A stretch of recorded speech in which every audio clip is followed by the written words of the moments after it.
孩子嘅行為好多時都令家長覺得唔明白，甚至有啲擔心。其實好多時係因為做家長嘅唔能夠了解孩子嘅發展，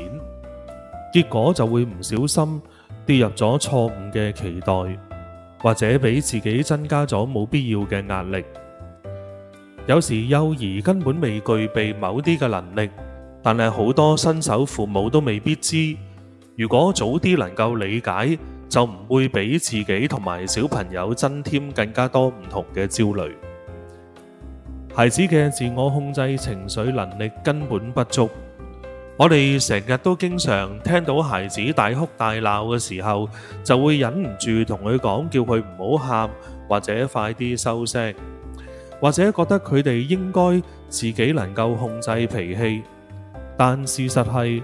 幼兒嘅大腦仲未發展完成，佢哋根本未具備完整嘅情緒調節能力。我哋真正需要嘅係內心嘅陪伴同教導，而唔係期望佢哋天生就識。如果覺得呢篇文章對大家有幫助，記得按讚支持一下，分享俾你身邊需要嘅朋友，同埋訂閱我嘅頻道，咁樣就唔會錯過其他實用同埋教養嘅資訊。透過分享知識，希望可以幫助到更加多嘅家庭，讓孩子能夠平安快樂咁成長。多謝晒。5至6歲嘅小朋友都仲係喺度慢慢學習緊調節情緒，更何況更加年幼嘅嬰幼兒呢？另外，幼兒分辨危險嘅能力亦都未夠成熟，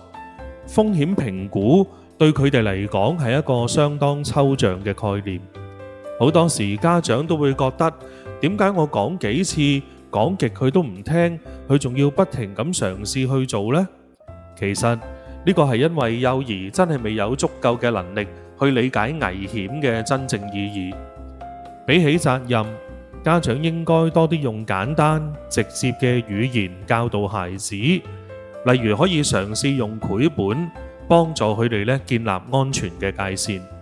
同時喺風險評估你認為低嘅情況之下，家長都可以容許孩子適當咁去犯錯，俾佢哋親身體驗一下，從中學習到真正了解危險嘅意義。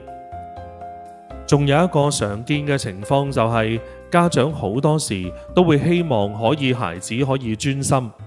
例如專心食飯、專心玩玩具、專心聽父母講繪本。但係細路仔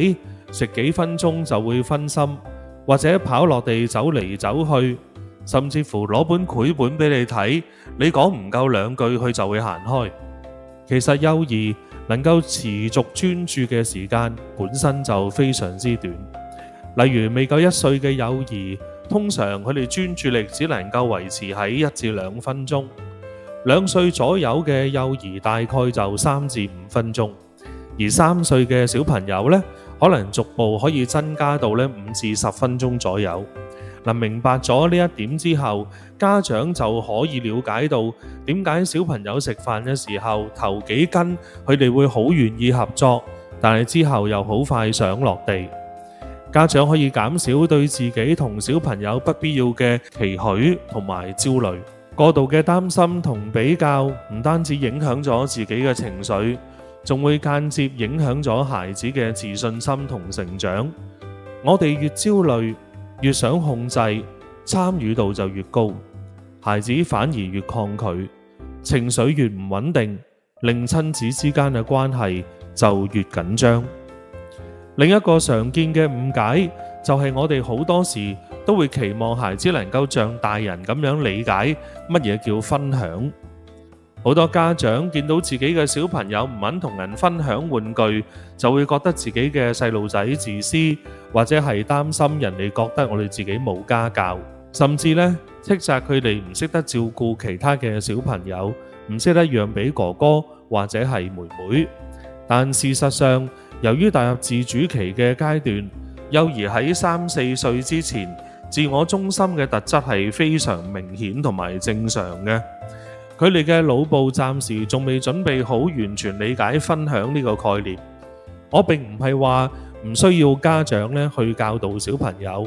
但係我哋必須要明白，我哋要慢慢去引導，俾孩子多啲時間去體驗，千祈唔好強迫佢做分享，否則會適得其反，造成佢哋對分享更加抗拒。做家長嘅不妨俾自己同孩子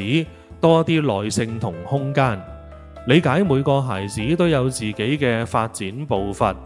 呢句說話雖然老土，但卻係事實。當我哋能夠以平等同體諒嘅態度陪伴我哋嘅仔女成長，就會發現自己唔再經常感到焦躁、擔心，